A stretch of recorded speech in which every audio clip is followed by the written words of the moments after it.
All right, good. I wanted to get clearance that we were ready because on my end, all I can see is me. So welcome back. I'd like to take a moment to introduce our panelists for today's discussion. At the end of the panel discussion today, we will have another Q&A. We will have a Q&A session. You can participate anonymously or be brought to the stage to ask your question. So as you have questions, place them in the Q&A tab at the top right of your screen. This will keep them from getting lost in the rolling chat. Once you click on ask, it will prompt you to decide if you want to ask anonymously or not. If you put your name with your question by not checking ask anonymously, we know that you're okay to ask a question live on stage with us. If there are already questions in the Q&A section, before you ask yours, read over them, check to see if your question's already there, and then you can just vote for that question because we're going to take the questions with the highest vote totals first. First, I would like to go ahead and, I would also like to remind everybody that we're having a nice door prize here from CSRS that we'll be drawing for at the end of the program today, so stay tuned. So let's begin. We're excited to have our panelists here with us today. The first panelist in alphabetical order is Gregory Albrecht. He is the Chief Economist of the Louisiana Legislative Fiscal Office. Then we have Jay Darden, who is the Commissioner of the Administration. Jason DeQueer, who's the co-owner and partner of Advantis Consulting. Christopher Keaton, who's the Legislative Fiscal Officer at the Louisiana Legislative Fiscal Office, and Kimberly Robinson, who is the Secretary of the Louisiana Department of Revenue. And so welcome to everyone, and we are going to jump right in as soon as I see everyone. Hello, yep, Commissioner. Go ahead. Panelists, please go ahead and turn on your camera and mic at this time. All right. Okay. Awesome. All right. Have all of our people. Perfect. So it is so good to have all of you guys here with us today. Over the last several weeks, Ellevate Louisiana Educates has broadcasted interviews with all of today's panelists where we've discussed the fiscal conditions in Louisiana, along with ideas, both old and new, of what tax reform might look like as this important fiscal session looms. The fiscal session that starts in April of 2021, the reason why this is so important is that there are only 2 such fiscal sessions during each 4-year legislative term of office. The second session of the term, which is this one, because they all started last year, and then the last session of their term, which will be 2 years from now. And since the last session of the term is also an election year, there's often not an appetite for any sort of large-scale change. So this particular year would tend to be the year that most things would be likely to happen. Along those lines, the first question today for our panelists is about that potential tax reform. And, and I guess I'd kind of go to Jason, because Jason is helping our legislature draft their package. So he's kind of working for the legislature. So I'd like to know, what do you think we can expect to see happen this year insofar as tax reform in the session that starts in April? Oh, and I wanted to let you guys know. I wanted to let you guys know that for the panelists, if anybody wants to say something, you can just kind of do that. Like a little hand raise, and I can call on you and we can go from there. So Jason, I'm sorry to interrupt you, but take it from here. No, I was just going to say good morning, Representative Stokes, and thank you for having me. And obviously, when I see all of these people assembled, it looks like we have another commission being formed, because every time all of us assemble together, it's usually with one of the commissions that's being formed. And to your question, that kind of ties right in. We have had, I don't know, a half dozen of commissions, and everybody that is up here has participated in just about all of those. And, you know, as I kind of just look at a high level, as you mentioned, you know, I don't think any of these ideas are really new ideas. I think these commissions, whether it's the HCR 11, you know, the Governor's Recovery Task Force, the Louisiana Economic Recovery Task Force, and even some of the ideas that predate that, generally you're seeing a lot of the same ideas being advanced. So I don't think anybody's going to see something real nuanced or new. I think it's just at some point you have to have the legislative will, the appetite, and the ability to move forward with some of these ideas. Coupled with, and not to steal Administrator Darden's thunder or Greg Albrecht's thunder, a big part of that too is you have to do this in a very mindful way. We all want Louisiana to become more competitive with its tax structure. When we kind of look at the tax foundation rankings and other rankings, we see that Mississippi is typically 10 points ahead of us. You know, they phased out corporate franchise tax. They're looking now to phase out income tax. And all of that is because we're competing not just in our region, but we're competing throughout the country, and now we're competing globally. So I think we all want the same thing. We just have to do it in a very mindful way, making sure that we're not leaving holes in the budget, and there's a transition plan from the current system to the new system that makes us more competitive, but doesn't put us in any further budget deficit or budget compromised situation. So with that being said, I think there's a couple of big buckets that I think the legislature will explore. Some of them, again, are new income tax. I think we're looking at getting rid of the federal income tax deduction, which is a constitutional amendment, and lowering rates, maybe getting to a flat rate or just 2 rates as opposed to 5 in the corporate bucket and 3 in the income tax bucket. I think with sales tax, which the HCR 11 Commission opined on, we all know that our sales tax administration system needs to get on par with the rest of the country. I think everybody agrees to that. You know, there's only 1 or 2 other states that have an archaic system. And as we begin to transact business more through remote sales and through e-commerce, it makes it even more critical to have a structure that can keep up with the way that we transact business in today's commerce. The other issue, which typically doesn't get thrown on the table as much, I do think you'll see some things with regard to property tax. Again, we have some taxes that particularly businesses see as very harmful and an impediment to doing business here, like the inventory tax. I mentioned the franchise tax. And I think there is going to be a push to try to look at phasing some of these harmful taxes out. But I will also say legislators are cognizant and realize that in order to phase this out, you have to have some sort of replacement mechanism, or you have to make sure that you don't leave local governments in a dire situation, or the state for that matter.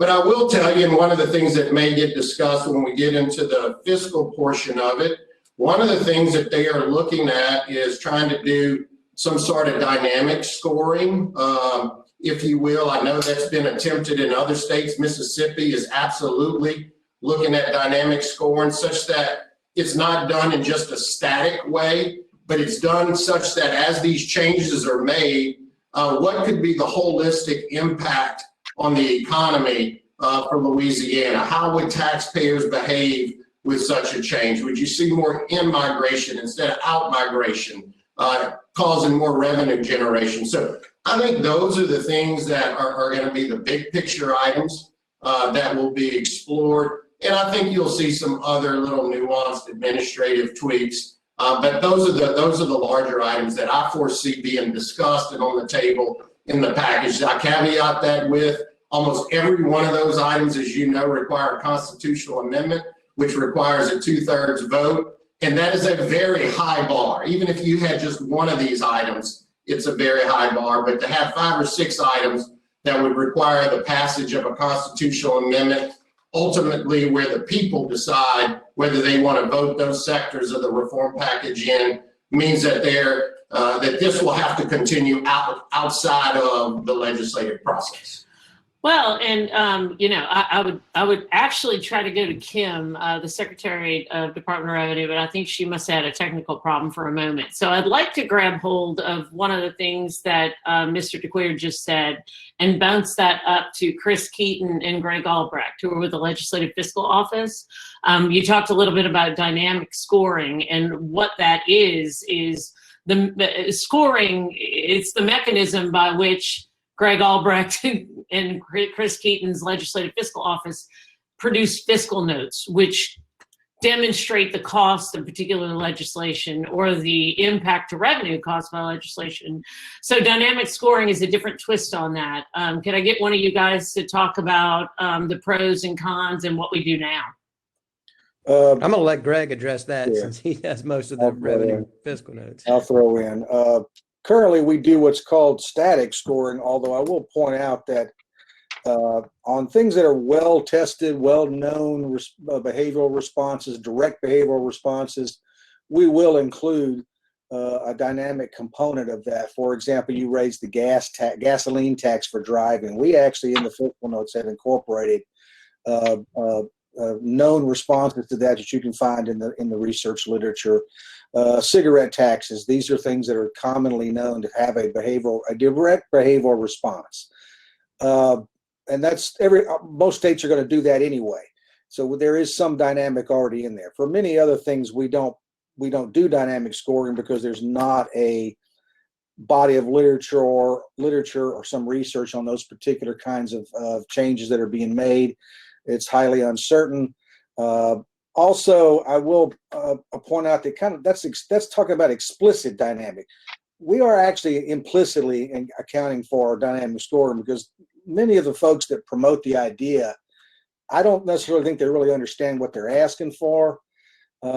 If you cut a tax, their focus is look at all the stimulative effect, and that's their only focus. But a complete dynamic score then has to go and say, okay, those revenues don't come in, where does the government budget reductions have to occur, and the government spending that doesn't occur? And that will be a negative dynamic effects in the economy. State and local governments have to balance their budgets every year, not just over some 30-year horizon, 1 year at a time, every year. There is essentially no net macroeconomic effects from state and local government tax changes. You stimulate one section of the economy and you take it away from other parts of the economy. In fact, a lot of government spending has bigger effects in the economy than private spending does. And none of that is really accounted for in some of the impact analysis that's brought, and they claim to be dynamic, but it's really not dynamic. There are other nuances to this, but that's a big, big issue that's typically ignored when people are wanting dynamic scoring. And if we do dynamic scoring appropriately, we're going to have to account for all of this, not just one side of it. So I'd like to kick that back. So just so our viewers, I mean, I happen to be knowledgeable about dynamic versus static scoring because I've learned that at NCSL, but a lot of our listeners might not be. So on the counterpoint, Jason, what do you see as the benefits that would be brought by a switch? And would it be brought for everything, or would it be brought for just revenue bills? Uh-oh. You have to take yourself off mute. You're on mute, Jason. Uh-oh. Microphone, Jason. Kimberly's back. Can you hear me now? Can you hear me? It, for some reason, it was malfunctioning for us. I don't know if that's a sign or what for me to be speaking on this, but what I will say is that, one, I'm a tax attorney by trade. I don't want anybody to think I'm an economist. So, you know, I've worked with Greg and I've worked with Chris a lot, and I first want to say they have a yeoman's job to do with trying to come up with fiscal notes for the hundreds of bills that have to be filed during a fiscal session. I know you and I, Representative, even talked about legislation about having some of these things introduced earlier such that they would have more time to do a more in depth and thorough, but they do a yeoman's job. I've worked with them when I was with the Department of Revenue, and obviously on this side of the fence. To Greg's point, there is a whole, regime out there on how to implement dynamic scoring and go about it with best practices.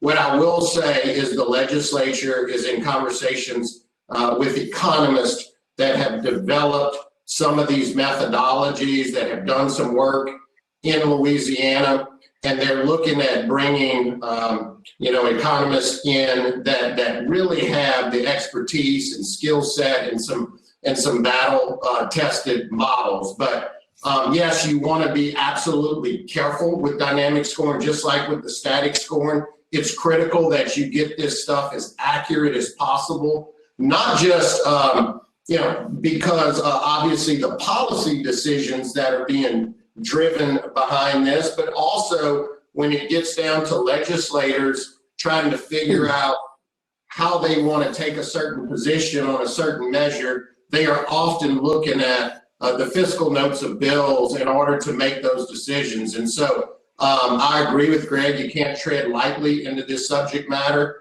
and you have to make sure that you have the bandwidth and the wherewithal to get the dynamic aspect of the scoring of some of these policy changes as close to right as we can.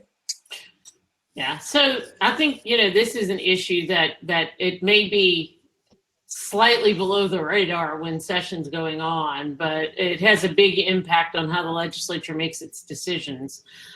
So we keep tuned on that. And I'm wondering, Secretary Robinson, are you able to respond?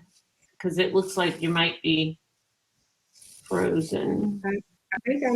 I think my mic's working. It said it was working over here, and I could hear everything, but apparently I didn't appear in the Remo world.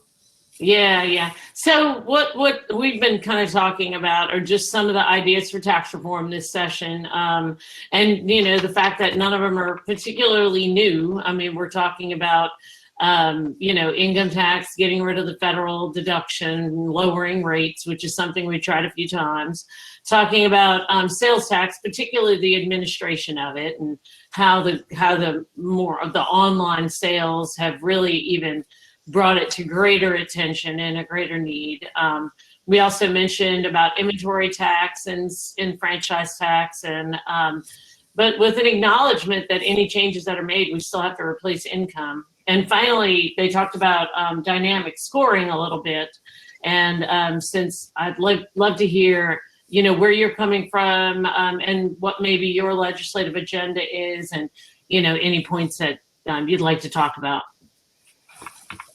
So the interesting thing about this Remo product apparently is that I was here for everything, but I was kind of like a mirage. No one could see me. No, so right. I didn't hear all of the conversation between Jason and Greg. And so I've been listening to the different groups in the legislature talk about the income tax, the sales tax administration, the franchise tax, the property tax. We at the Department of Revenue, we don't make policy. We administer what the legislature comes up with. We also run the calculations to tell them the impact of the changes that are being proposed, both on the state fisc as well as on how easy it is or how complicated it is to administer what is being proposed and whether it's for taxpayers to comply. So the federal income tax deduction, at this point, I think there are now only 2 states that have full deductibility for federal income tax. Louisiana is slowly but surely getting low in that regard. And that is something the CR11 task force talked about, which at least 2 other members of that task force are on this panel. Before the HCR11 task force talked about it, it was recommended by 3 economists, Drs. Richardson, Sheffrin, and Alm. And before that group, I think it was recommended by study group back in the early 2000s. That was a Law Institute study group. It's also been recommended by the Tax Foundation. So it's not a new recommendation that we move away from that. The question is, how do we do it? What the rates become? And how do we do it in a revenue neutral manner, since that is the preference of the legislature to do it in a revenue neutral manner? And how do we do it in a revenue neutral manner going into a fiscal year where we know that we will have revenue losses caused by a global pandemic, which I will let my commissioner talk about the impact of the global pandemic on the upcoming budget. But how do you make those changes going into what will likely be a year of budget cuts? So those are things that we have to focus on. Sales tax administration, that is an interesting discussion. It becomes a matter of, if we are doing consolidated sales tax administration, what level of membership do the locals and the state have on the board that governs this consolidated membership? And the outstanding issues are audits included? Is there a single audit? Are all issues as far as setting policy handled by the board? And what is left of the administrative functions for both the state and locals? It takes on those other roles. So the details remain to be worked out. So it's always in the details when it comes to sales tax administration. But from a remote seller's perspective, the online collection, I think we are doing well with that. At this point, the remote sellers have been collecting for 6 months from mandatory collection, that is, from both individual remote sellers as well as from marketplaces. And we have seen an average of about 20 million plus in sales tax collections through that system per month. So we are making great progress with that. System is up and running. There are still a few things left to do, but definitely progress with the online retailers in that process. So, And that was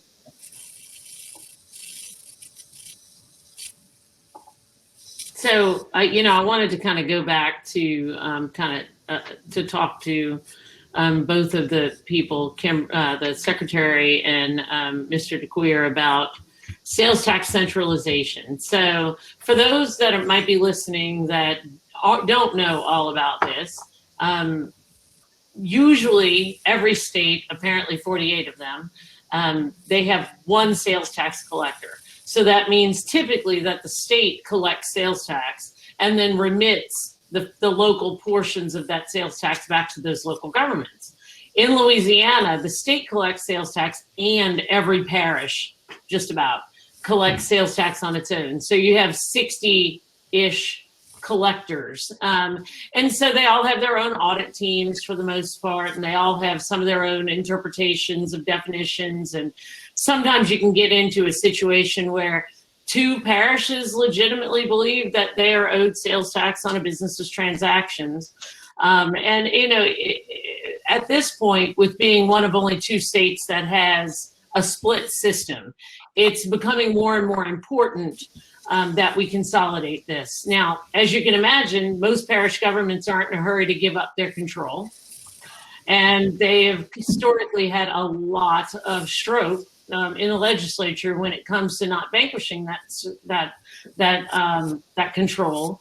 However, I think right now what you see in our state is an opportunity that I've never seen before, where the different groups, the Sheriff's Association, the School Board Association, the Municipal Association, all these associations and business are all kind of coming to the table saying, how can we make this work? So I would ask both the Secretary and Mr. DeQueer, how close are we? Because this would be a monumental thing to achieve. And if we achieve nothing else fiscally, if we could find a way to achieve this that everybody agreed upon, it would be monumental. What's the chances and what are the current roadblocks? Don't everybody jump at once. Secretary, do you want me to defer to you, or that's fine with me, and then I'll chime in, or?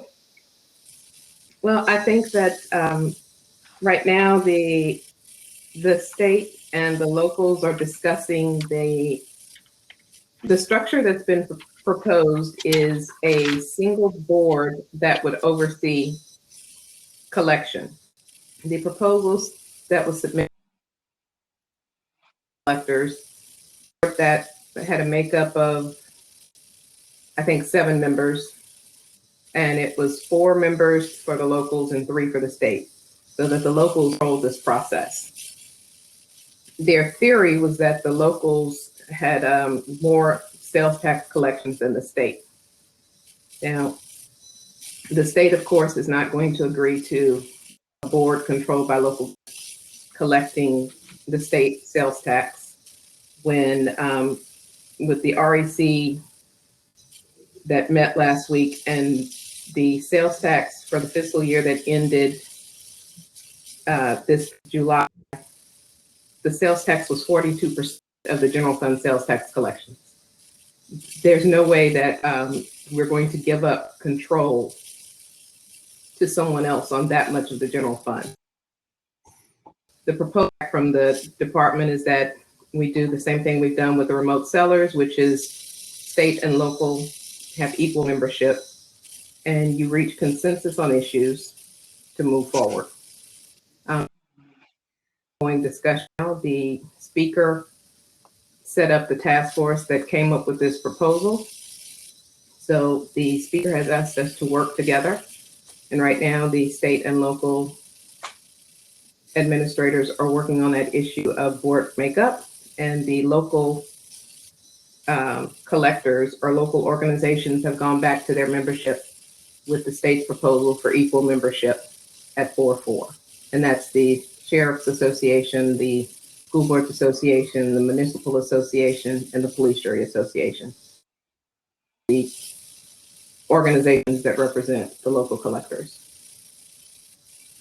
So when I listen to this, I just wonder, and I know that Mr. DeQueer and I, when we had our video cast, we talked briefly about the possibility of adding a final tiebreaker person that might not be biased one way or another.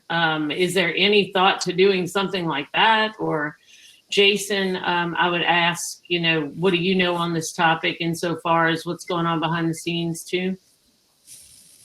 Yeah, so I think the secretary is absolutely right in terms of the discussions.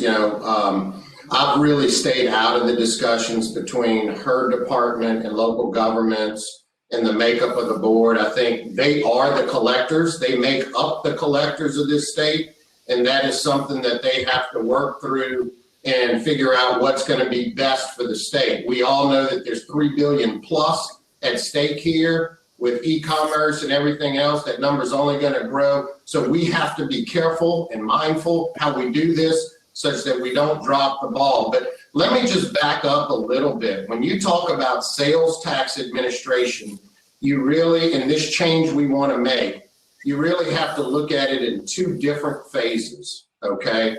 A lot of what the secretary is talking about would be the makeup of the system that we would have to come back in and statutorily enact.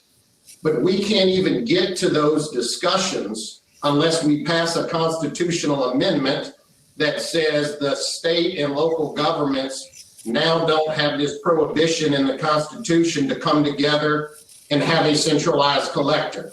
And so that is the absolute first step that has to happen. And when we're talking about a lot of these reforms, whether it's income tax, sales tax, or property tax, this is going to require a huge transition and phase into this.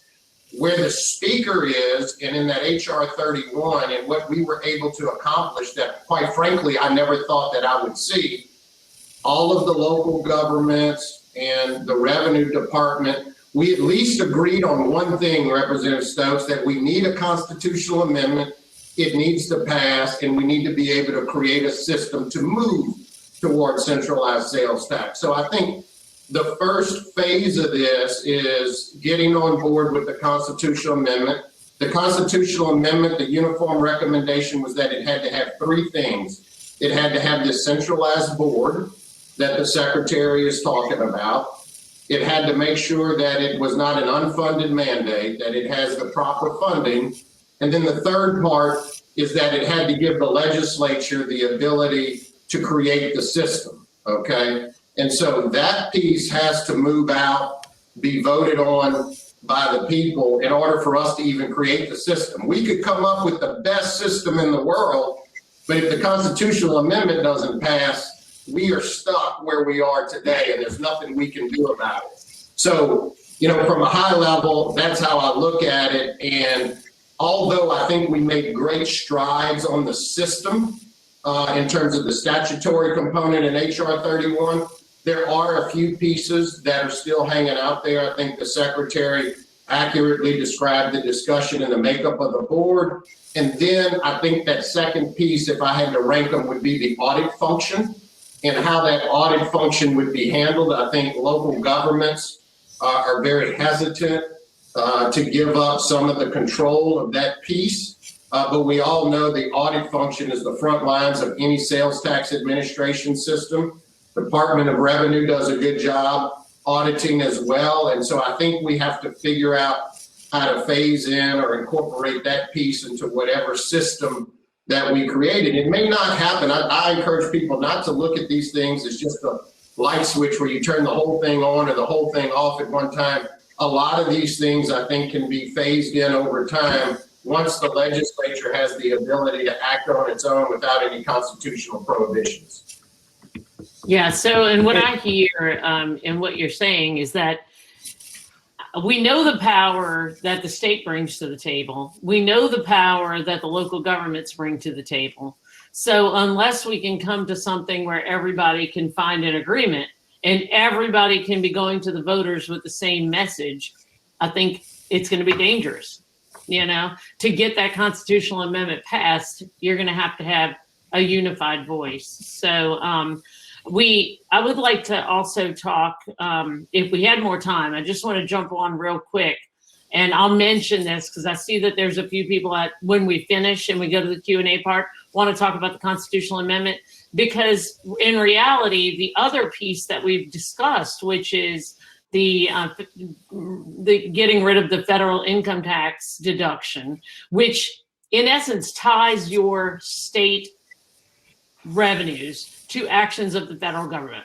So just like when the Trump administration came in and did their tax reform, and it ended in lower taxes on the federal level and changes in how you could deduct things, it resulted in extra taxes being paid on the state side. So that can happen in the opposite way. Say, for instance, if at some point the Biden administration goes up on taxes at the federal level, all of a sudden the state could find themselves facing a revenue crisis. So this is something that's really important and something that also will require a constitutional amendment and will require everybody to be on the same page and everybody wanting it to happen. So you will know that that question will get asked. Before we switch over, because we really do need to switch over to the expenditure side of this coin, and to our other three speakers, are there any other things that either Mr. DeClear or Secretary Robinson would like to add before we switch over? I'll defer to you, Madam.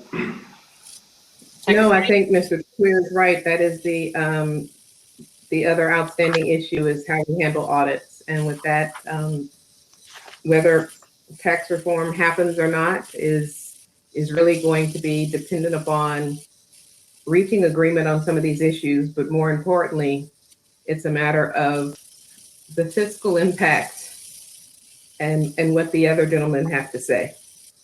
Yeah, because that is, a really big deal to where we are. And, because all potential tax legislation, even if you structure it as revenue neutral, you never know in this world. It can affect the state's revenue base. And I'd like to spend a little bit of time, the remainder of our time, talking about well, that revenue base, but also the current fiscal state of the state, especially in light of COVID. And at first, I'd like to go to Commissioner Darden. As you explained in our video cast, Louisiana is a balanced budget state. So therefore, its spending's limited to what it anticipates collecting in revenue. So REC comes together with Revenue Estimating Committee, which Greg Albrecht is the economist for, determines the amount of revenue, and then the state has to develop its budget based on that amount of revenue. So based on the latest estimate, which we'll get to with Greg Albrecht in a little bit greater detail, what will the anticipated shortfall be both for fiscal years 21 and 22? And I ask that because the state is on a fiscal year, so the year end is June 30th. So right now we're in the fiscal year 21 and moving to, in this session, budget for fiscal year 22. What do you think the shortfall, what does the shortfall look like from your perspective? Oh wait, you're still on mute, Jay. Sorry, Commissioner.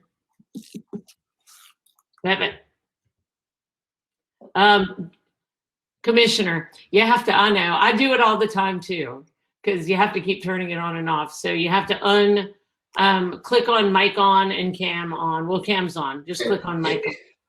It's got a little delay. So if you, I figured this out, if you just click it and leave it alone, it will then unmute you. Just give it, it's got a delay in it. We also have some people that are working this in the background, and if you guys could take the Commissioner Jay Darden off of mute, that would be extremely helpful.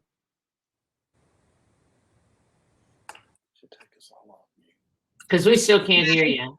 So we have no control over that. But Jay, if you can click to the little triangle next to your mic on and select maybe another option possibly that, and then you'll need to say something so we'll know if it's on or not. Internal microphone, probably.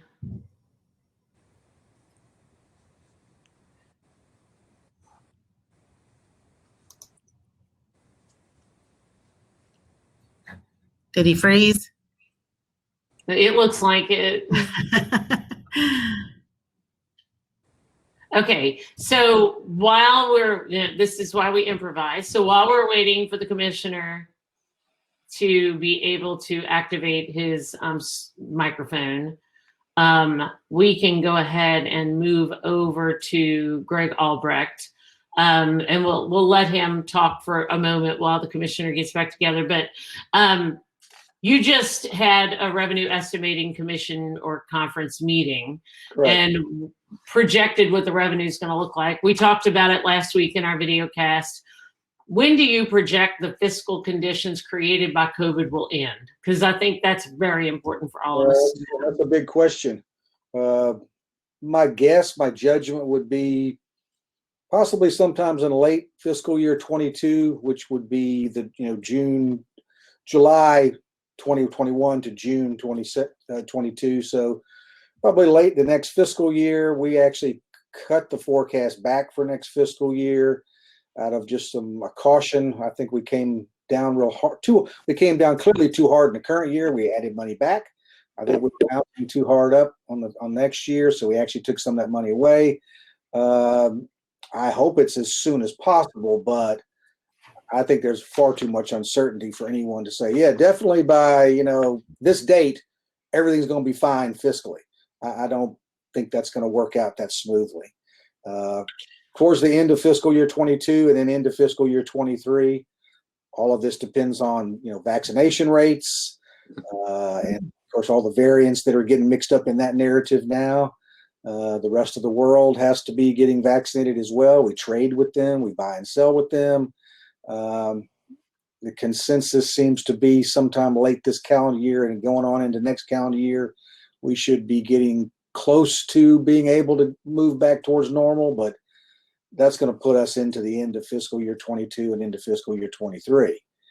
But we still have revenue growth. I mean, from this year to next year, we still have some small revenue growth built in. And I think the REC will take another look at this before the session is over with, another look, another bite at that apple, and see if we can add anything back. If hopefully things are improving and we can justify some putting back some of these revenues. But at this point, I don't know when I can't say for sure when that's going to happen or how much of it will happen.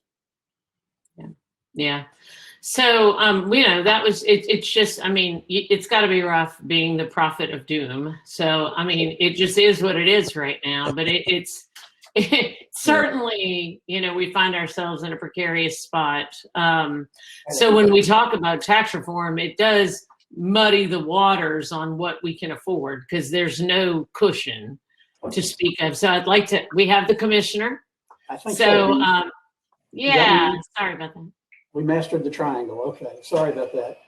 I did catch what Greg was saying. I'll kind of pick up where you asked me where you left off. I think our shortfall is about $600 million right now. That's the bad news. We have a $380 million problem going into the REC meeting. We have two economists. Greg represents the legislature. Manfred Dix represents the administration. They present two views on where they think we'll be, and the conference chooses one. We chose Greg's forecast, which was a bit more pessimistic than Manfred's, and that added another $200 and some odd million to that $380 million problem. Had we adopted Manfred's forecast, which was more optimistic, we would have been hovering around that $380 million. That's the bad news. The good news is we are ahead of schedule in the current fiscal year. We lowered this year's forecast at the outset of the pandemic, recognizing we were going to be in economic trouble, and we have been, but we've done better than the forecast anticipated. And so we have an excess in the current year, some of which will be able to cushion the blow in next year. We also have some relief in sight from the federal government with what's called the Medicaid match dollars. The federal government pays a percentage of Medicaid treatments and the state pays a percentage. We're seeing an increase of about 6% during the pandemic based upon action taken by the federal government.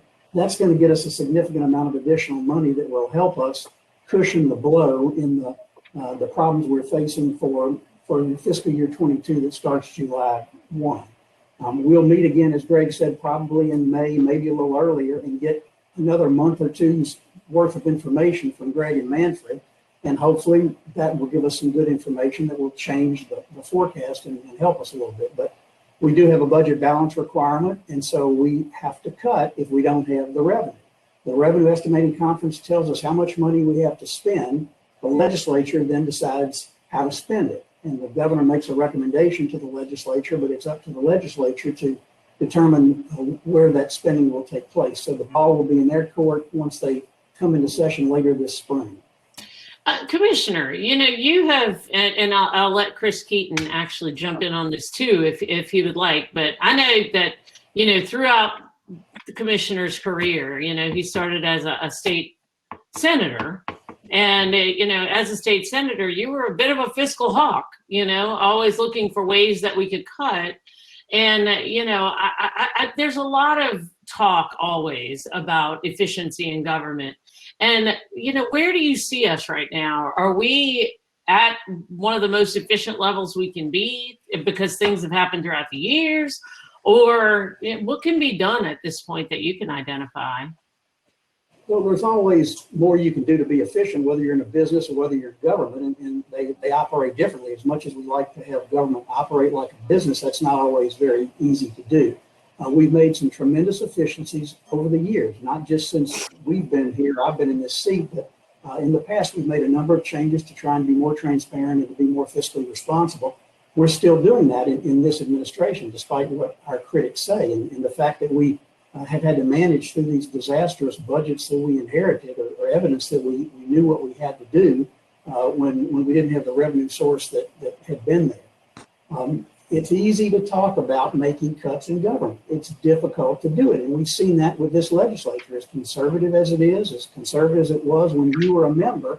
It's easy to talk about making cuts, but when the time comes to make those cuts, nobody really wants to step up and do that. And the evidence of that is all the discussion that centers around tax reform, because as everyone has said, and I agree, this is nothing new. We've been talking about the same solutions for years. We have a master's degree in what our problems are, but we haven't figured out how to fix them, or we haven't had the will to fix them.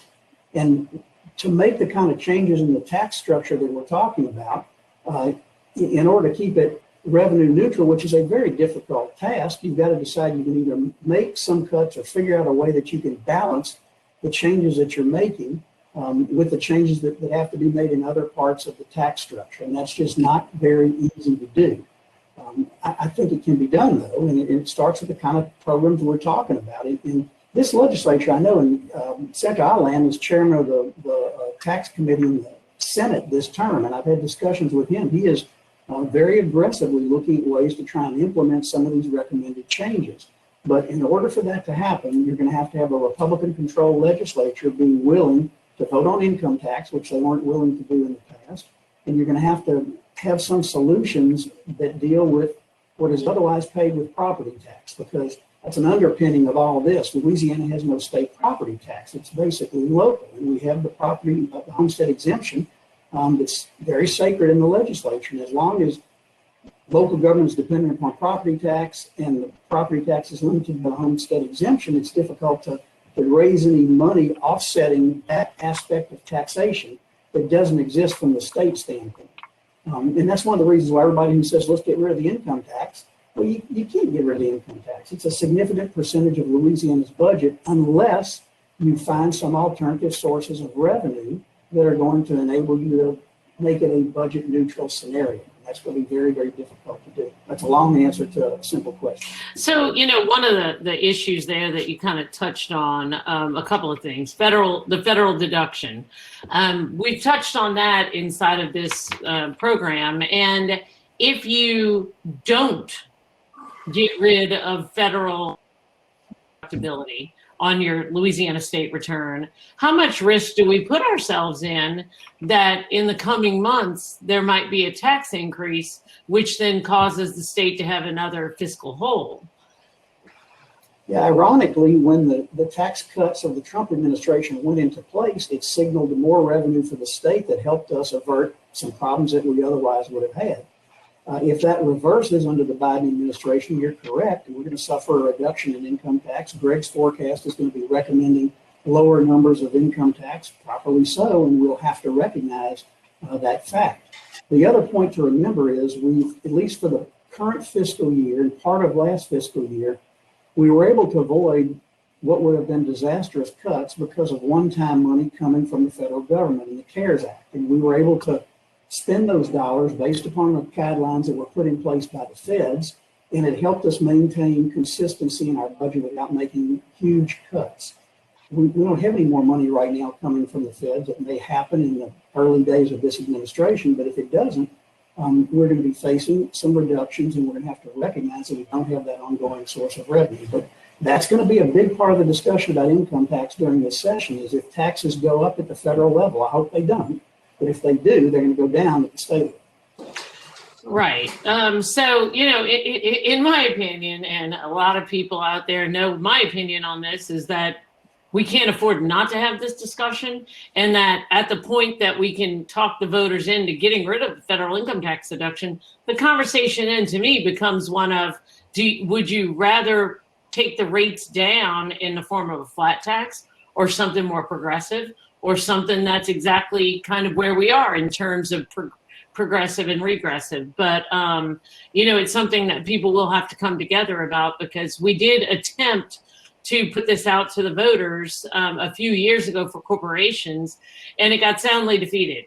And at this point, we're one of only 2 states that tie ourselves to the federal system, and we need to look at getting rid of that. But what do you think are the odds that the federal money, like we got with the CARES Act, is going to come through again to get us out of this mess? It depends on who you talk to, and it depends on what day it is. I think there's a pretty good feeling that the new Congress and the new president are going to have another stimulus bill, and it may or may not include benefits for the state and local governments.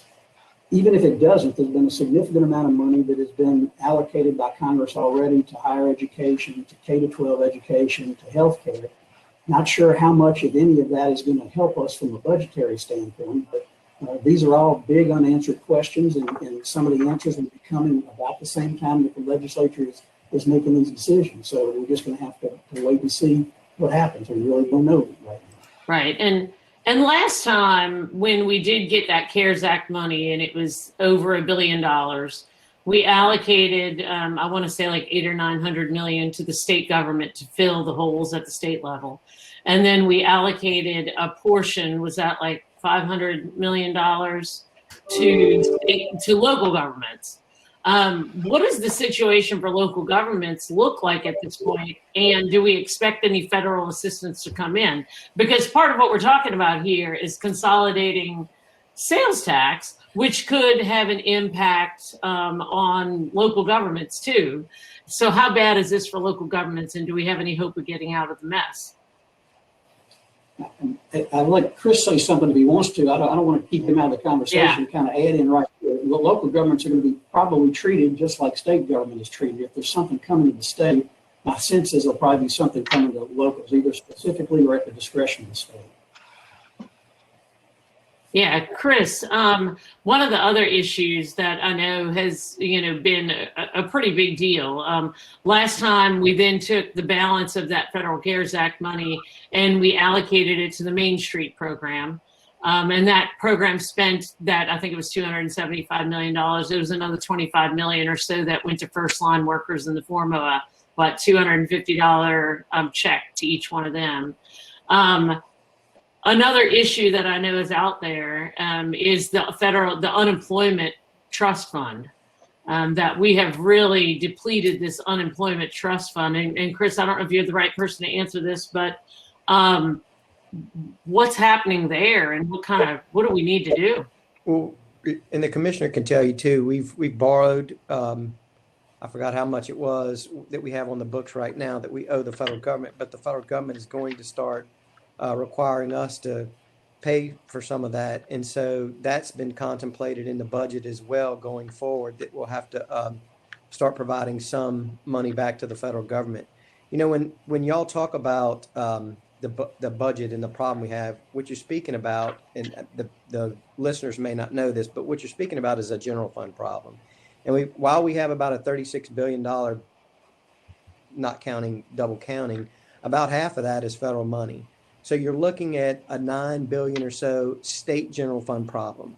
And when you look at that, when you're talking about making those cuts and when the commissioner said making a $600 million cut, well, about 75% of that general fund goes to healthcare and education. When you talk about reducing that, the elementary education makes up about 40% of that, about 3.8 billion. And that's constitutionally mandated that we have to do. When you look at the healthcare makes up about 2.3 billion, which is 24%. And remember, for each dollar that you get or cut from healthcare, there's a $3 federal match. We get about $4 billion in state funds that go towards healthcare and about 12 billion or so in federal funds. So that's a challenge there. What you're left with really is the rest of state government, and higher education gets about $1 billion, which is 11%. And then you have the rest of state government.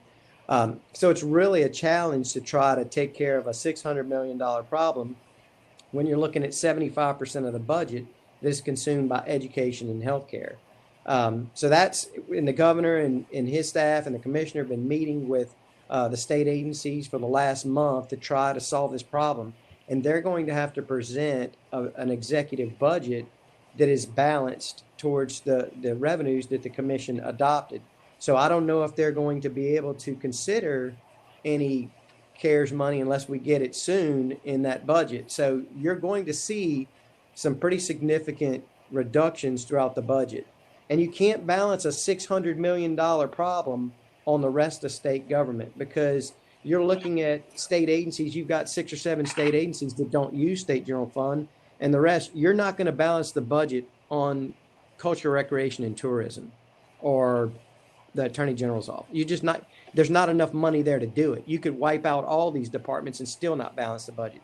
So then you have to turn to things like healthcare and higher education, which is a difficult choice and a tremendous challenge for the commissioner in doing this. Right. And one of the things that I want to note for our listeners is that, you know, when you talk about K through 12 education, that's constitutionally determined formula. So cuts in that area largely are not a feasible way to go. So then you're left with the other two big areas: higher education, which has been pummeled for years and years and years. And then you also look at health and healthcare spending. Now, on the subject of healthcare spending, and Chris, you kind of acknowledge this, but that every dollar that you cut creates a loss from the federal government because it's based on a matching formula. And Commissioner, what I think I heard you say is that the federal government is matching more. So how much do we stand to lose for every dollar that we cut in terms of our healthcare spending? Well, let me address the first point you made. The increased spending from the federal government on what's called the FMAP, the federal matching rate, is up by 6.2% during the pandemic. They've extended that through the end of the current fiscal year. So that's one of the sources of revenue that we have in the current year that we'll try and use to help with next year. If the Biden administration extends that increase in federal matching rate to the end of the calendar year, it gets into next fiscal year, which we're not counting at all yet because it hasn't happened. That too would be a significant bump for us.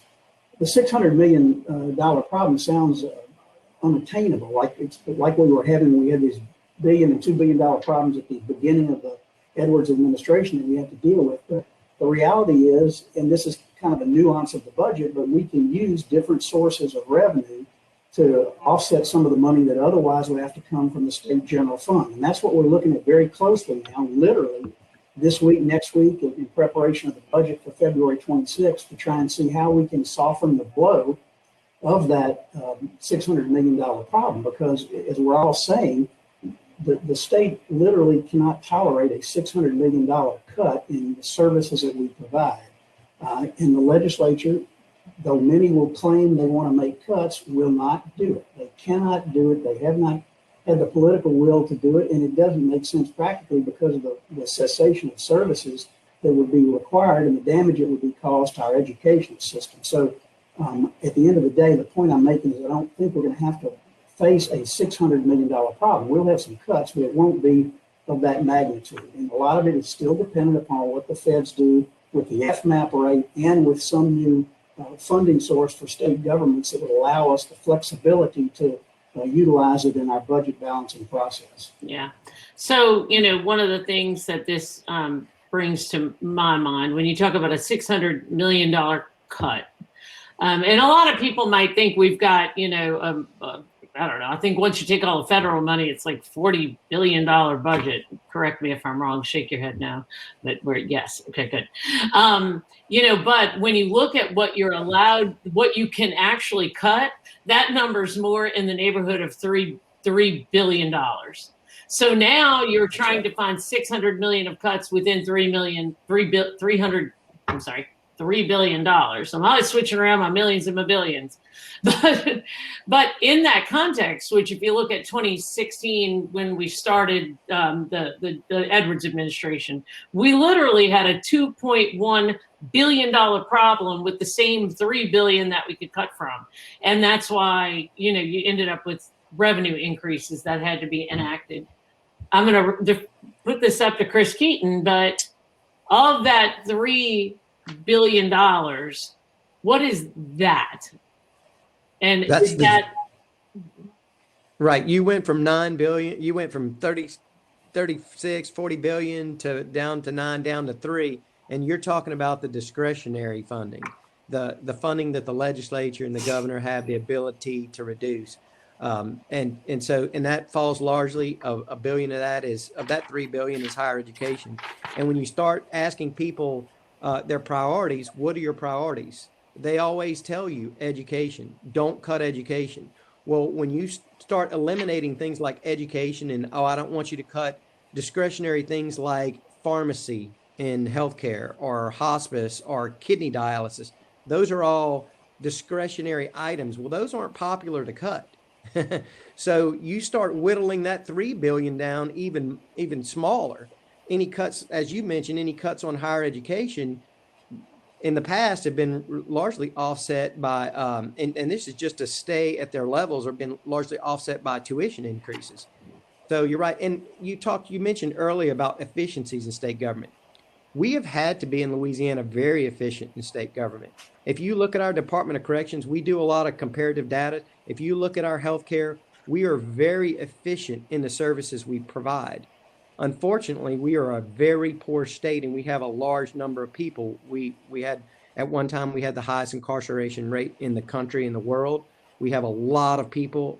We have a high poverty rate in the state of Louisiana. We have a large number of people on Medicaid, but we are very efficient in how we deliver the services. So I don't want people to get the impression that we're driving a Cadillac state government here. We have had to learn how to be efficient in state government. Right. And that's coming from the legislative office, the legislative fiscal office, not just the administration, which is trying to tell people, yes, we are running an efficient government. We've done things that we have to do. And I agree with everything Chris said in terms of how we've reacted to things. People always are looking for more efficiencies, and we are too. Every day we try and make government more efficient, and we're getting there. Well, before we go to Q&A, and we're 2 minutes over, so I just want to go to Greg Albrecht real quick.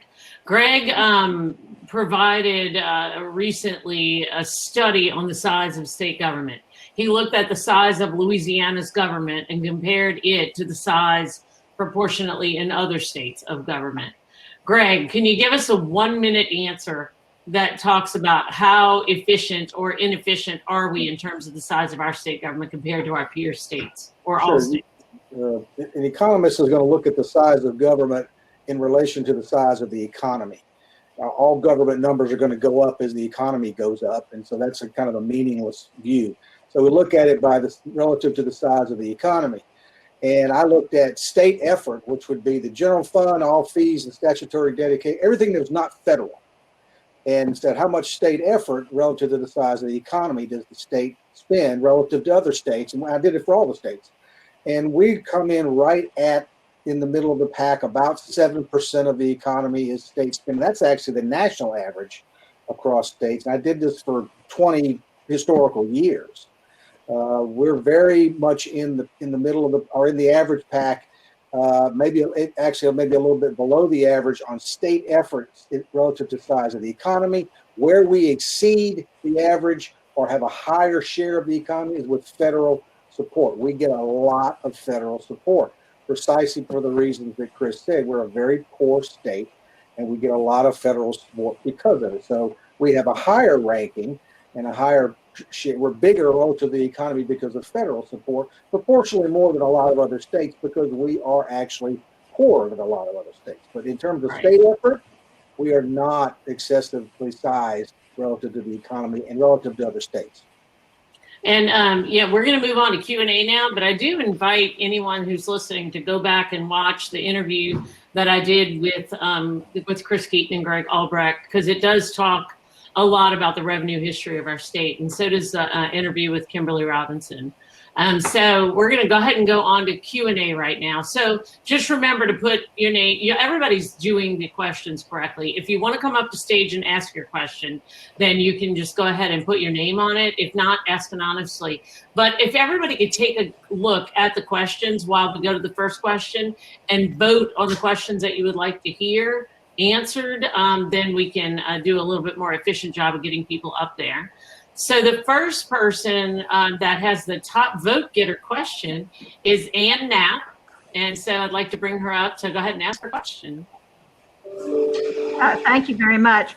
The question that I asked has to do with the fact that we've heard continuously today that it's very difficult to pass a constitutional amendment. And many times they fail miserably, even though the intent may be a good government intent. I'll use that word loosely. So is there a possibility of a constitutional convention? I know that people will just go into apoplexy when I raise this question, but we are tying our hands up from being able to reach solutions because of the constitutional requirements. So if there is a way to have a limited constitutional convention, I'm going to throw that out to the people who are smarter than I am. Well, there's two attorneys here, leaving that to you guys. I don't mind just jumping in and giving you some of my thoughts. Yeah, there's no doubt. Obviously, not just getting the 2/3 in the legislature, but also when it moves to the ballot. I think there has to be, and it was mentioned earlier, a concerted effort, essentially a marketing campaign where we're all on the same page, and we're saying that we want to support these constitutional amendments as a state in order to move our state forward and get us past a lot of the obstacles that would allow us, particularly in terms of reforming our tax code, that prevent us from doing that. Almost every one of the ideas that we talked about involve constitutional amendment. One of the other big factors is local control, and at the same time, maybe not having to send as much money to local governments. That was a recommendation made by the HCR 11 that we need to look at to help with a lot of the budget challenges. And that it also would require some constitutional amendments. The second part of that too is when you have to think about, and you're kind of speaking my language a little bit on limited constitutional convention. I'm not going to get into the legalities of whether or not we can have that or it has to be done in a different way. But I will tell you, one of my concerns is that if a lot of this stuff is tied together and it requires 5 or 6 constitutional amendments in order to move holistically in the direction that we want to go, what happens if we send 6 of them back, but we only get 2 of them approved? We may, and all of this stuff is linked together. It may be, we may not be able to go where we want to go because we didn't get all of the constitutional amendments approved back on the ballot. And so that, that also leads to some other concerns. But there is a lot of talk about a limited constitutional amendment in the event that we're only able to maybe knock 1 or so of these items out in the current upcoming fiscal session. I can say that one of the things that I think the most about a constitutional convention is that, first of all, you can't get the legislature half the time to put these things on the ballot, There's so many things that we could do if we would be unified just by doing 1 constitutional amendment, but it's so difficult to get them passed. I'd like to hear, though, from either the commissioner or maybe Kimberly on that, if anybody else would like to say anything. I would just agree that it's going to be difficult, I think, to enact a constitutional convention for a couple of reasons. You've got the political divide that exists right now, and you have to have unanimity, I think, for Republicans and Democrats to say we want to do this. There's a lot of debate about whether it should be limited or whether it can be limited, and that's a big fundamental question that would sway people's decisions. You also got to remember, just as a practical matter, this is a reapportionment year, and the legislature is going to be in a special session to redistrict itself and to redistrict lines around the state. That gets very politically contentious, and you could have an effect of that on the decision as to what you do by way of a constitutional convention. So, and one other point we haven't really talked about in great detail that affects, I think, all these discussions about income tax, sales tax, and what have you. The one tax that's getting the most discussion right now is the gas tax, and that has some legs because it's got legislative sponsors, and there's a recognition that we're really behind on that, and we dedicate these monies to improve roads and bridges and some of the big problems that we face, like Charles Ann, for example, with the bridge there and the bridge in Baton Rouge, and some of these challenges that an awful lot of money. And so that's going to be, I won't call it a distraction as much as I would call it a factor in terms of where people's votes go in terms of taxes. And some people may decide they want to vote for the gas tax because it's the right time, or let the people decide on that, but don't want to get into the other issues that affect these other taxes. So there's a very obvious political overlay to the discussions that are going to take place. And I'm just not sure there's going to be the momentum there for a full convention in the upcoming session. That is one of the things that I saw. There's concerns over, you have one side that'll say you can't do a constitutional convention because there's a Democrat in the governor's office. They'll have other people that'll say you can't do a constitutional convention, or you have to be careful about how you do it because special interests will go out and recruit all the delegates, and then it'll be skewed one way or the other. So, you know, I definitely think we need one, because I could go pull my Constitution off the shelf back there, and it's like yay thick, and the entire U.S. Constitution is like ridiculous. If you saw the interview that I did with Secretary Robinson, there was a point at which all the withholding tables were in the Constitution or in statute, and you had to pull it all out. So we tend to like to write things down. So, all right. So our next question and is about Mississippi. Now, earlier in our conversation, somebody used Mississippi as an example of a place where we were comparing ourselves. But the question is, Mississippi is last in so many rankings for outcomes of their people. Why would we want to use them as a model for anything? And I know that your answer for that, guys, I know all y'all's answer is going to be, we wouldn't. So I guess the question, since this got so many votes, because I know that you don't want to use Mississippi as a model, and correct me if I'm wrong, but what is Mississippi doing better than we're doing right now? What has Mississippi done that makes us look bad? Because I think there might have been some legislative changes. Yeah. I'm sorry. Go ahead, Madam Secretary. No, I said that was Jason pointing to Mississippi repealing their franchise tax, and this year they're talking about rolling off their income tax. And I'm not sure that I'm recommending that we follow Mississippi down either of those paths necessarily without a replacement for the revenue. I don't think any of us want to be Kansas either. That's a state that comes to mind within the last 5 years that went down the path of repealing taxes that could not be afforded, and they were in the position of having to put all the taxes back in place, but repealing some taxes. Now, the franchise tax, that is a tax that is opposed, not a popular tax with the business community, and there have been ongoing discussions on what Louisiana should do with its franchise tax. So Mississippi is ahead of us in doing away with the franchise tax as a phase out.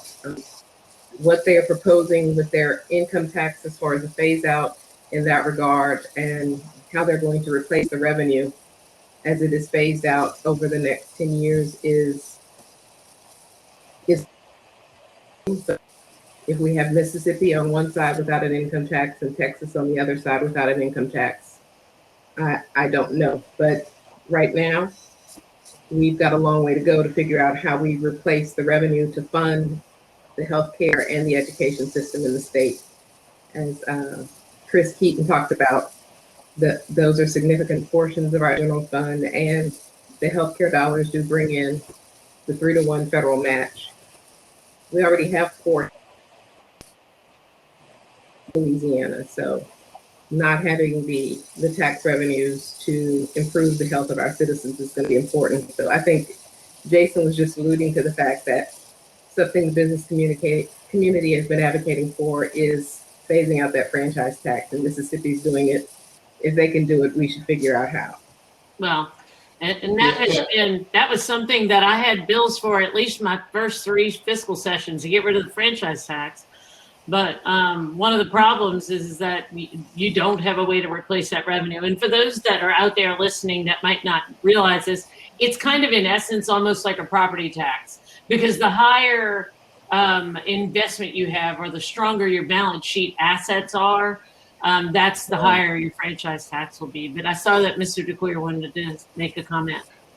No, and just to be clear on my comments at the outset, basically what I was saying is in some years we can tolerate losing to Alabama in football, but we can never tolerate losing to Mississippi.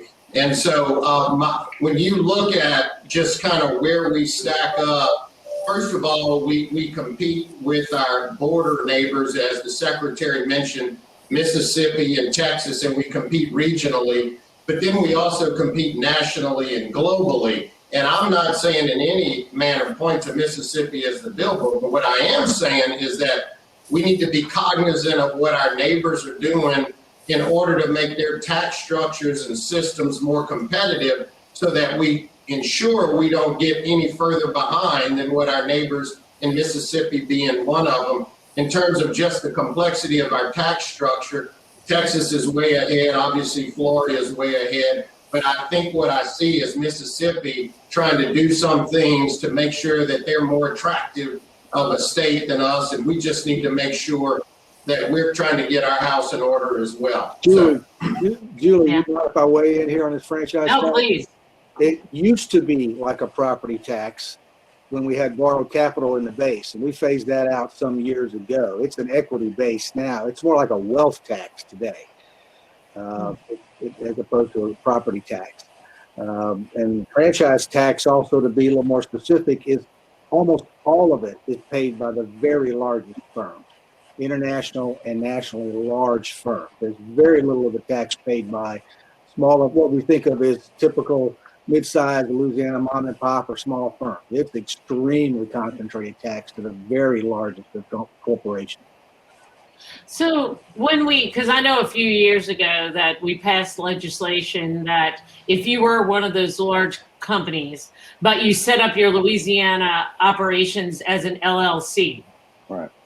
Up until that point, if you were a major conglomerate, you came in, you were an LLC, you had no franchise tax.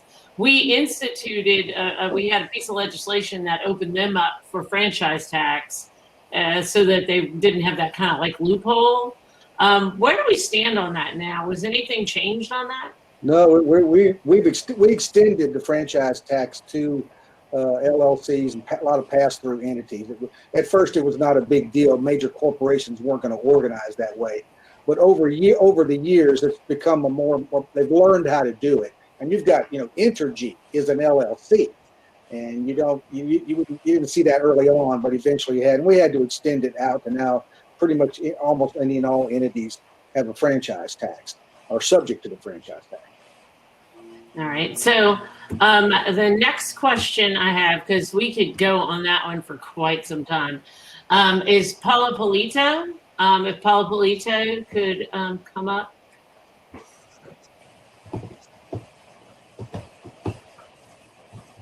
That would be Paula Polito coming up. Okay. I might ask it. I'm going to give it a second. All right. So the Louisiana Department, she's there. Yay. Okay, good. You can read it, Julie, if you'd like. Some people, if you put your name on it, I want people to have the opportunity. So. All right, great. So, and this is probably mostly for Secretary Robinson. So Louisiana Department of Education instituted a school readiness tax credit for businesses that donate money to early care and education. Many businesses have voiced concerns about repeated audits because of their donation. So I guess the question is, how can it be resolved? This is an incredibly unique tax credit, one that other states have looked to Louisiana to do, and many businesses have just said they've continued to get audited. So Secretary Robinson, can you speak to this? Yes, I can speak to this, and it is a misconception on the business part that they're actually being audited. They actually will probably not be.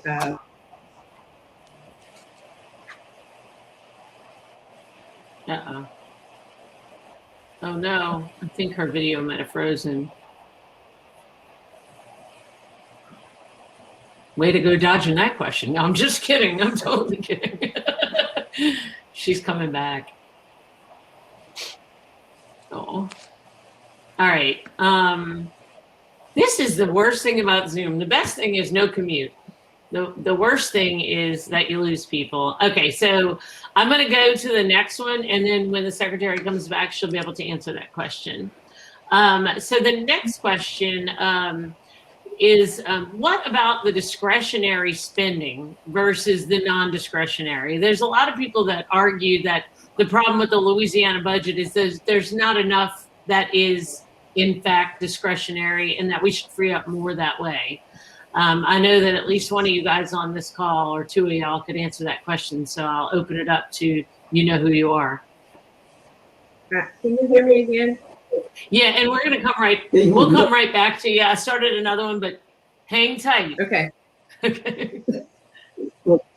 Chris alluded to this. I'm happy for Chris to weigh in, but it just, there's very limited discretion on spending because of either constitutional mandates, court orders, or what have you. And the discretionary spending is literally the money that the legislature can play with, can cut if need be, or can reallocate to something other than what is constitutionally protected. And that falls squarely in the lap of higher education and healthcare. And those are the two big drivers of the budget. They occupy, I don't remember the percentage right now, but it's in the 80 to 90% of the budget, basically, it's spent on those areas. And so that's where you have to go when it's time to make cuts, and they're very difficult cuts to make, and nobody wants to put their name on it.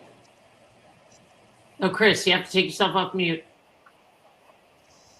The general government portion of the budget, you have about $800 million, and that's not all discretionary.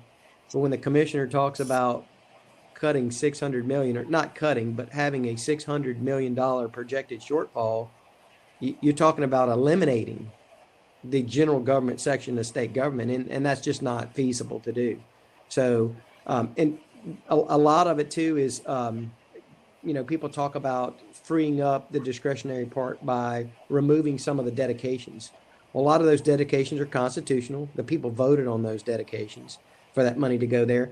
And then even the statutory dedications within, let's say, the Department of Environmental Quality, industry pays a permitting fee to the department, and then the department takes that fee and goes back and regulates the industry.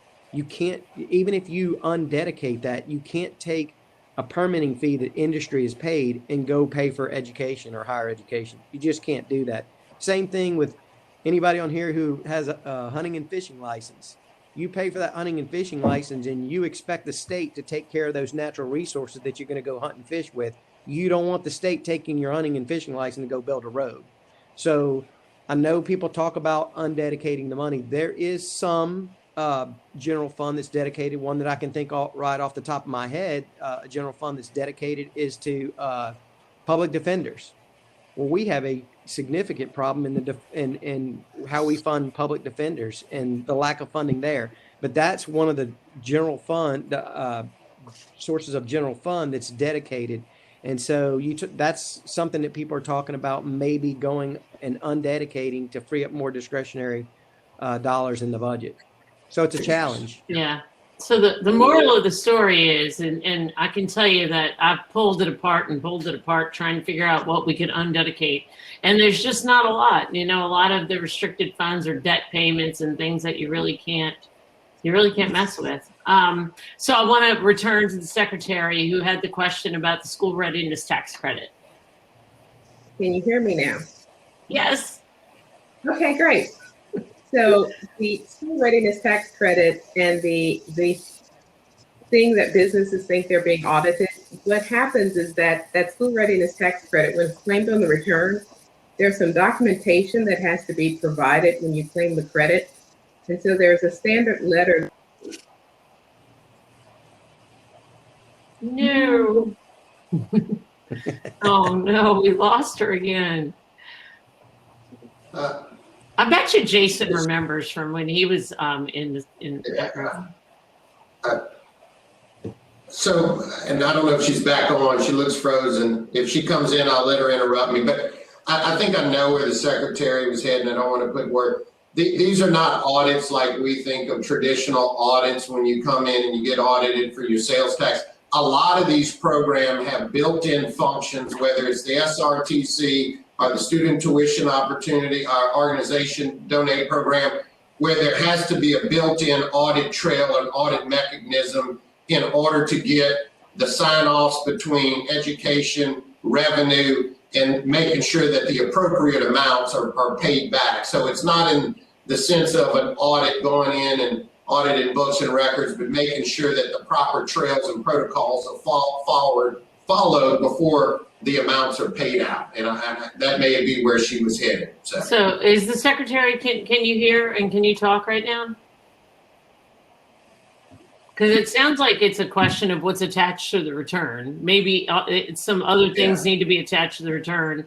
And perhaps if you're having trouble, or you can let people know that there are some certain things that have to be attached to the return, or else it'll fall into peril. I know that that's the case with a few other things. It's one of the things that I always hated about preparing Louisiana income tax returns because of the attachments. But unfortunately, we're having trouble with the secretary's link. Oh, she's coming in back. other words, these aren't selective audits. They're part of the process. Oh, there she is. Yeah. So this isn't an audit. This is just a matter of verifying that you attach the right document. Yeah. That's what we said. If you can hear us, I think you might have frozen Return is again. being. Yeah. I think the system doesn't like me. No, I'm so sorry. I It give might up. just be the internet connection over there. Maybe, yeah, do it without the mic. I mean, without the camera and just the mic. That might help with your bandwidth. But we were saying that there are certain things that have to be attached. And what we can do I can, yes, speak it quick. What do you have to attach?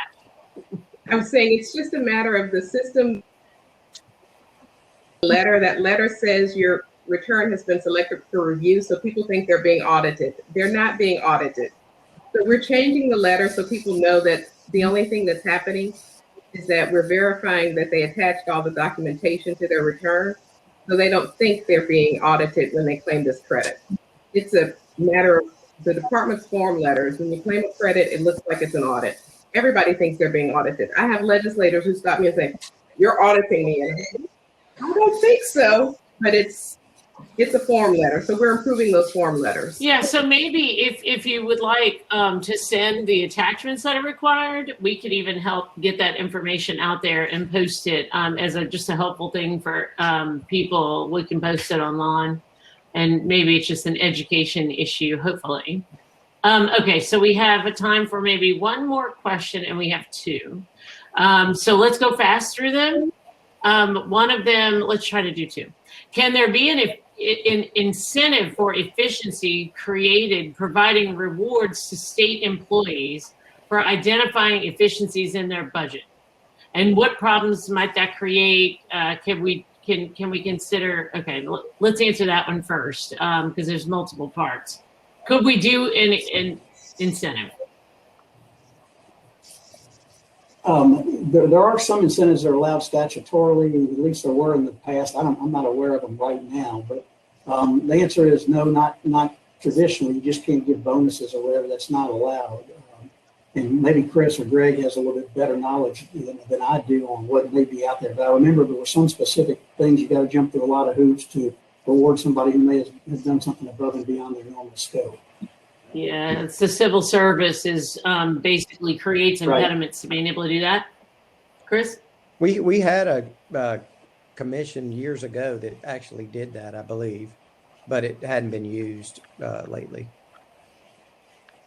And there is a rewards and recognition program for state employees if they identify things that the agency can do that will improve our work functions. And so we do have that as part of our annual rewards and recognition. And there is a bonus that civil service allows you to pay if it's approved as part of the program.